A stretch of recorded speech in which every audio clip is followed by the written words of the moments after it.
అందరికీ నమస్కారం. ఓం శ్రీ మాత్రే నమః. శివయ్య అంటే ఇష్టమైన వారు సబ్స్క్రైబ్ చేయండి. వారికి వారి కుటుంబానికి శుభం కలుగుతుంది.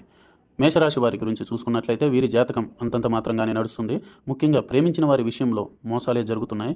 నమ్మించి మోసం చేసే వాళ్ళే ఎక్కువగా కనిపిస్తున్నారు. ప్రేమించి పెళ్లి చేసుకున్న పెళ్లిలో కూడా వేరే స్త్రీ ప్రభావం, ఆడవారికి వేరే వ్యక్తి ప్రభావం వల్ల వీరి గుండె పగులుతూనే ఉంది. వీరిని దక్కించుకునే ప్రయత్నంలో వీరు ఎన్నో చోట్ల ఇబ్బంది పడుతూనే ఉన్నారు. వీరిని ఏ విధంగా ప్రేమించి దక్కించుకోవాలని తెలియక ఆత్మాహుతికి కూడా ప్రయత్నిస్తున్నారు. స్త్రీ పురుష వశీకరణం చేయబడును, జ్యోతిష్యం చెప్పబడును, గుప్త నిధులు తీయబడును.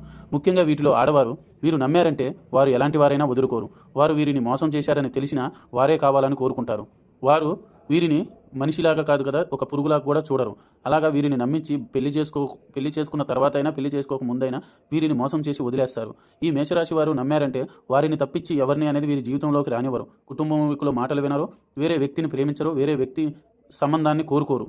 అలాగే వీరు నమ్మి జీవితాంతం జీవితాన్ని వారికి అర్పిస్తుంటారు. కానీ వారు దీనికి అర్హులు కాదు.